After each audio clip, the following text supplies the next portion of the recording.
Right, hello and welcome to the Sliding Doors podcast. This is the first ever episode, and we're joined by the lovely Laura Price today. Laura's Hey. going to run us through some of her kind of sliding doors moments, her what ifs, if you like, and we'll kind of go through the categories throughout the chat. So, hi Laura. Hey, you okay? Yeah, all good, thank you. How are you? Good, thank you. Good. Right, so we'll kick off with our first category. This is all about love or relationships. So if you want to talk us through kind of your what if moment there, or your sliding door moment. There'll probably be a load of sliding door moments in the life of me. Come on, boyfriends from 14. Sounds awful. In and out of relationships, trying to find the Disney Prince Charming in a way. Sliding door moments is, I think I look back now, happily married, with 2 children. But there are times I look at my daughter and I think, what if? What if I went down the route of when I was 21? Yeah. When you think you're completely in love and you are besotted with this person and you're like, can't see no difference. You come out of it and you're like broken and everything like that. Sliding door, I've overprocessed things a lot in my head. I overthink a lot of, if I never took that step, what would happen? When we were in school, boyfriend from a different school. What if we never met then? What would happen here, there, and everywhere? Going up the high streets on Saturday nights, just chatting away and you're always trying to find your feet, aren't you? Every night you're trying to, find that magical moment. For context, for those that aren't local to the Yate, Laura was going there to the high street, which was our version of kind of the city centre, if you like, wasn't it? It was kind of our going out hub. There were a few regular haunts, I would say, for most people of our age. And it was effectively known, affectionately known as the street. But it mainly was the George, the lovely establishment that it was. And you're absolutely right in terms of those kind of what if moments. It's and you don't have to share kind of names and stuff, but you're right in terms of that.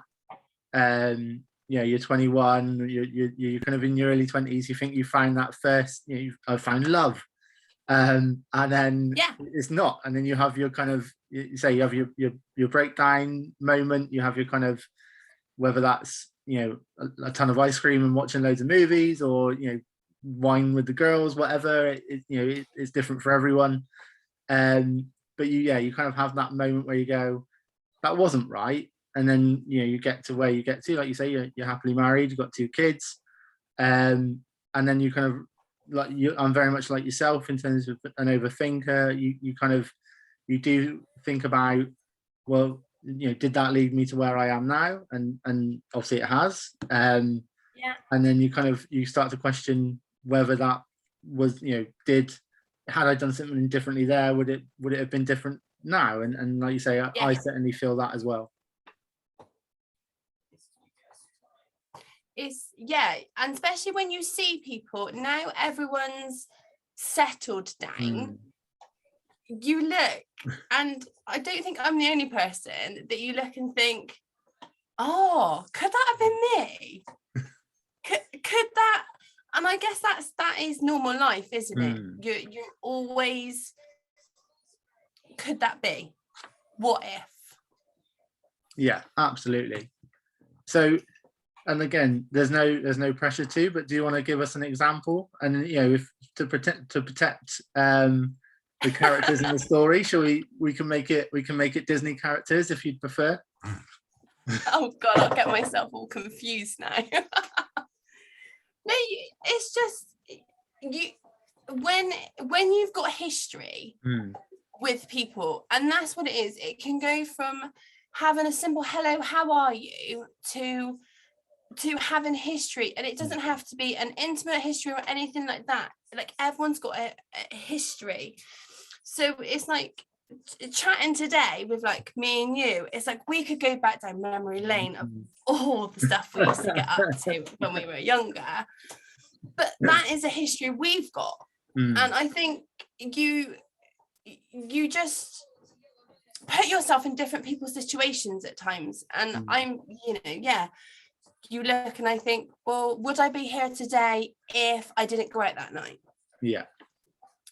Would I have met my husband today if Tara never got with Dave? Yeah.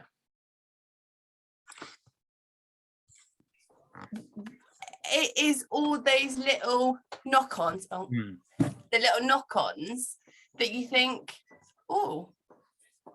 It's the ripple effect, isn't it? Ultimately, like you say, you don't know, a decision that Tara's made, for example. So again, for context, Tara is a very good friend of both of ours, and will be on the show as well. It's around, Tara's made a decision there to go out and be with Dave. That's obviously then led you to. So again, for context, your husband's Dave's brother. Now. Yeah.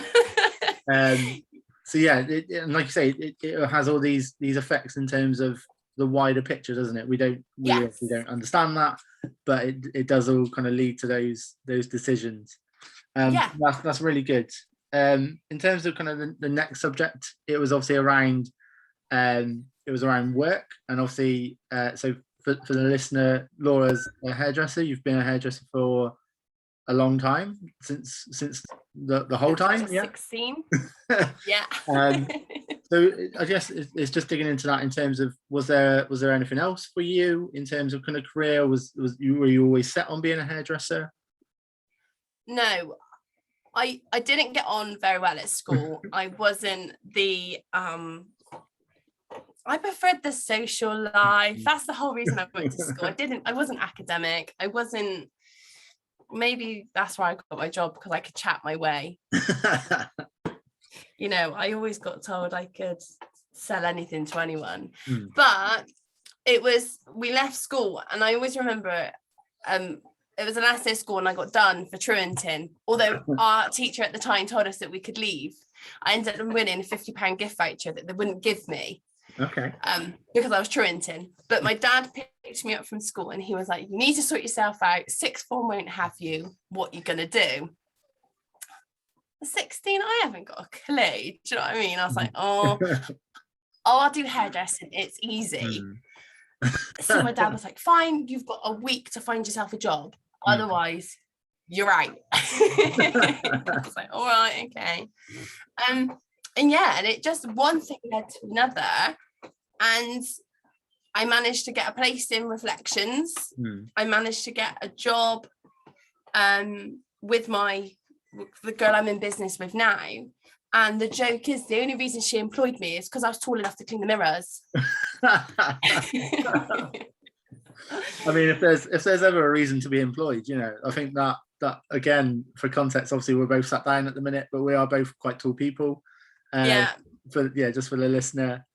So I'm pretty sure I've been hired for that reason a couple of times as well, in terms of, you're a big lad, you can do this. So it's interesting. So straight into Reflections, was that as kind of, working from, obviously you mentioned, you kind of touched on there that you're in business with now, was that kind of starting at the bottom, kind of cleaning up after people, watching? Oh, completely. Yeah. And one of the girls, I remember, I was only there 5 months, not even that, and she was like, you are the lowest like the person, you have got to work your way out, you're lower than the cleaner. And I remember just sat there thinking, I am the cleaner. I can't be any lower than what I am. But with out of respect, I think you respected your boss. You respected that you had a job, because at the end of the day, knocking on, this is what paid for the social life of having a job. I had an apprenticeship. I think at the time it was like £75 a week. We were working all the hours under the sun, but it was that I loved what I done. And it wasn't until coming for a pandemic now you realise how talking, and as a hairdresser I can talk the back legs off of the donkey, talking helps everything. Yeah, you're absolutely right in terms of like you touched on there, you kind of come out of school at 16, you don't nobody ever really knows what they want to do at 16. I certainly didn't. And I and ended up spending a lot of time in retail because of that, because it was that you need a job aspect of parenting, get out and get a job, and then you, like you say, you kind of find your way through that, through hard work, through respect for your kind of your peers, and you find yourself in the career you want. But like you say, at the base of it all is good communication skills. It works across everything, doesn't it? And I think you touched on it there in terms of people coming through now. So with your kind of owner head on, what kind of advice would you give from a work perspective for someone, if you were starting out now, what would you kind of be telling yourself as from an owner point of view? What would you want to be hearing? You know what? I think it's hard now because everyone has an own opinion. Everyone has a voice, and I love hearing everyone's side of everyone's story. But what I would tell anyone that comes into our place really is you need to start from the bottom, and you need to work your way up. You need to have respect. And I think that is the root of all evil in a way, is that respect is a massive thing that people struggle to give people. Absolutely. Like I'm in business with Zoe. We've been in business 7 years, and I still, if I'm not feeling very well, or if I need something, like I own 50% of like the hair side and the beauty side, but I'm like, can I put this, or can I do this? And she's like, yeah. And I'm like, yeah, but in my head, you're still my boss. And she's like, no, like we own it. And I'm like, but it's a respect thing, isn't it? It's that. Well, absolutely. There's a manager from my past that he hasn't been my manager for over 10 years, but I still call him boss, because he instilled in me a lot of what I then took forward as a manager myself, what I took forward as I work in HR now in terms of how I interact with people. He taught me a lot of that. So in my head, he is still boss because he kind of taught me all these things back then. So like you say, that respect, you earn that respect. You kind of, I'm sure that in Zoe's eyes, you've earned that obviously from doing whatever you did to kind of get there. And then she kind of obviously will respect that you still treat her that way. So I think it's absolutely key in terms of if someone's kind of starting out now. And I think we're not old in any way, but we were very lucky in that we were kind of entering work and stuff like that probably at the brink of social media, or just before social media, really, in terms of I certainly don't remember social media when I first started work being as much as it is now, and like you say, that false impression of kind of having it, or how everyone's getting on, isn't it? It's tricky because I think the way I don't want to be wrong by saying this, but the way everyone has got their own opinion and their own aspect in life, I think they're not willing to. What they see on social media is what they think the real world's like. Yeah, absolutely. But social media is only full of the happy. It's never the negative. So 100%. they all think, oh, their mate's getting a promotion, they're this, they're that. But do they tell you that they've got to empty the bins and they've got to make a coffee, or they've got to do? No. And you're absolutely right. Like I remember when I kind of first started, I think on one of my first days, I dropped something like a pasta sauce or something. It went everywhere, and I was like, yeah, that's really bad. Obviously, you know, I felt like I was going to be in trouble. But then I wouldn't. There wasn't social media to go on there and go and compare myself. So you kind of shrugged it off. Whereas, like you say, it's a now, learning curve. yeah. Whereas now people have a bad day, they go on social media, they see everyone else having a good day, or their version of a better day, and it's reflected. Then it makes you feel even worse, doesn't it? It kind of So I absolutely get that. I think that's something that, as obviously as an owner, as you know, as managers, we need to think about going forward, don't we, in terms of how we look after people and kind of get them to see that. So moving on, obviously the third kind of category is wildcard. So I'm relying on you now in terms of what you wanted to bring to the table. So I'm hoping you've prepared something. Is this getting edited along the way? Oh, what have I brought to the table? Oh, you've caught me off guard now. I'm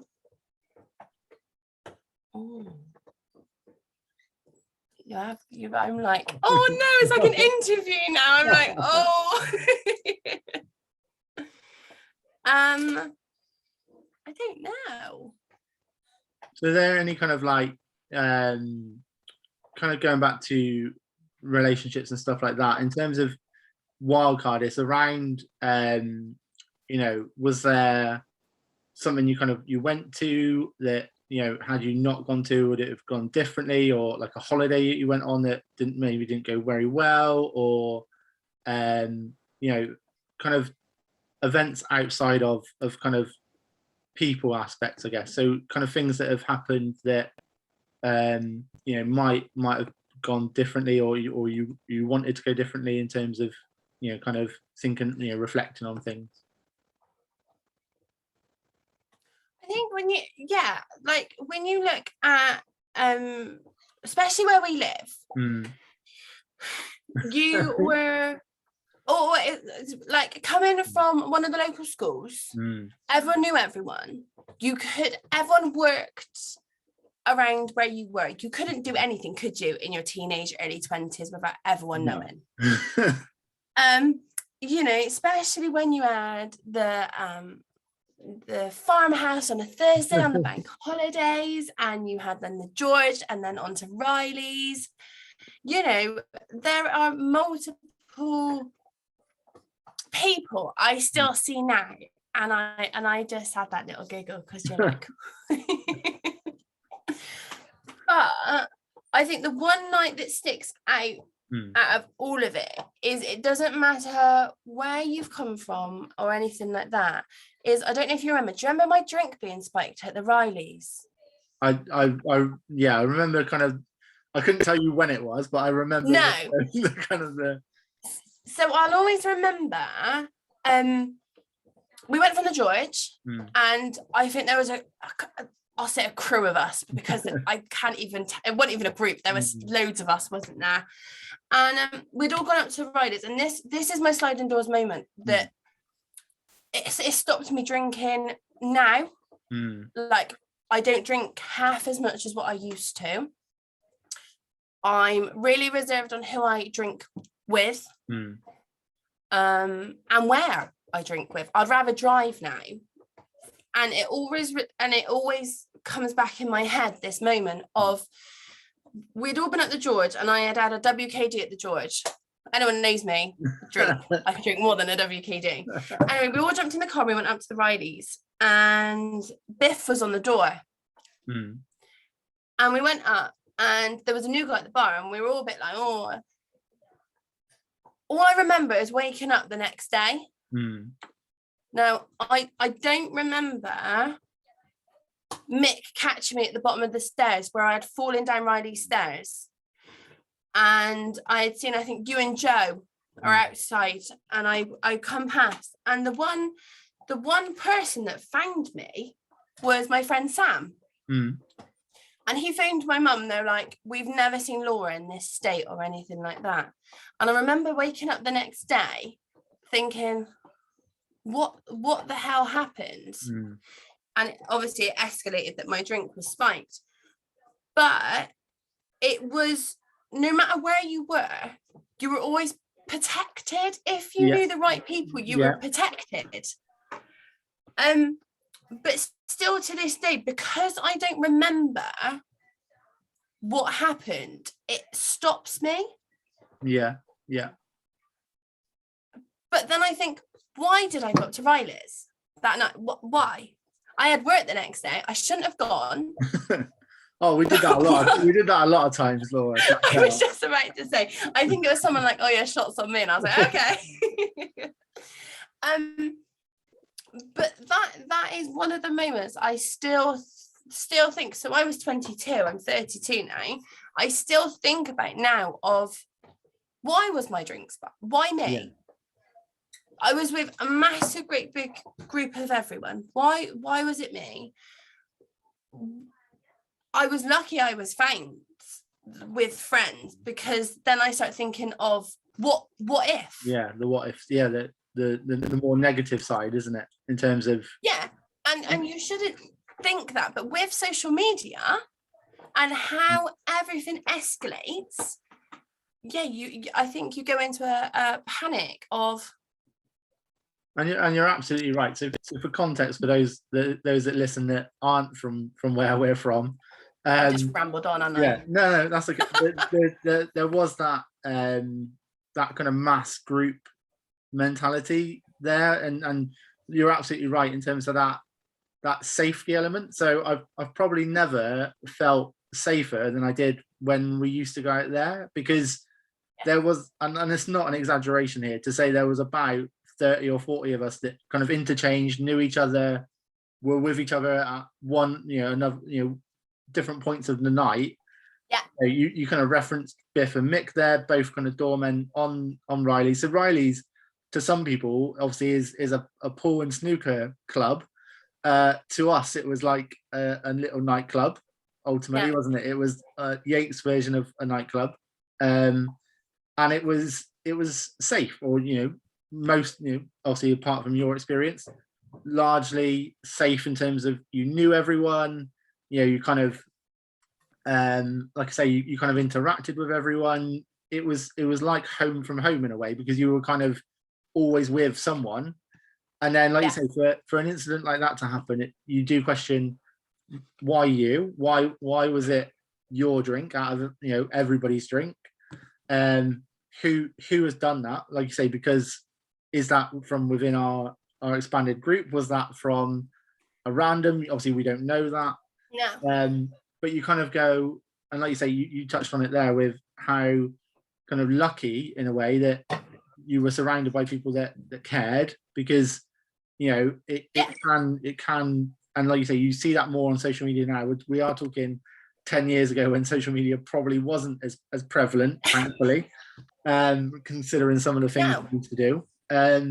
But in terms of that kind of, like you say, the kind of impact of that, and the kind of it brought everyone closer together, because we weren't on social media, we weren't all looking at our phones, we were a bigger group, and therefore we were a bit more protective. There was a bit more of looking out for each other than there is probably now, in terms of there's a lot of good campaigns out there in terms of check twice, and it's okay to not be okay, all these things around kind of mental health. But we almost didn't need that then, because there wasn't this kind of social media impact of you're having a better time than I am, and therefore it's my life is bad. We didn't have that. We would just kind of meet up on like you say, a Thursday, Friday, and a Saturday. So again, kind of for those that aren't familiar with Yate, Farmhouse was a Green King pub. It was Farmhouse Thursdays, and it was again our kind of expanded group would meet, kind of descend there on a Thursday, rock up to work on a Friday, not in the best state, And then Friday we would do it all again because we survived work and we obviously needed to reward ourselves. And then we would feel crap again on Saturday morning, and we'd do it again Saturday night. But that was obviously pre-marriages, pre-kids, and a different lifetime for some of us. It was. But yeah, you're absolutely right. I think that is a real sliding door moment, and thank you for sharing that. I think not everyone will have gone through that experience, but they'll certainly have had similar moments in terms of nights out where they don't necessarily remember stuff. They don't know why they don't remember stuff. So I think that's a really kind of powerful message to share in terms of your experience, and obviously the kind of the impact it's had. Yeah, definitely. Yeah, you can only protect yourselves nowadays, isn't it? It's one of those ones that you wouldn't leave your drink on a bar. But come on, we used to know everyone and be like, oh, watch this, I'll be back in a minute, and be like, all right. You might have drunk it by the time they got back, but it was one of those ones that, if anything, I felt safer back then than actually walking up there now. And everyone knew everyone. It was like a little community, and I think that is what is missing. There wasn't arguments, there wasn't fighting. There might have been the odd words said, do you know what I mean? But there wasn't the fights that you get nowadays or anything like that. Or it would be me in the middle go, whoa, come on. Always in the middle. You were always in the middle, Laura. Always. Oh, what's the worst that could happen? If you're in the middle, you know what's going on. But yeah, just to kind of wrap up, thank you for sharing. Is obviously some really good stories there, and I will kind of, like I say, add in that context that me and Laura are good friends. We have been friends for a long time, and therefore some of the references to the wider audience may not make sense, but that's we'll explain that after. It's fine. Thank you for your time, Laura. Take care. Thank you.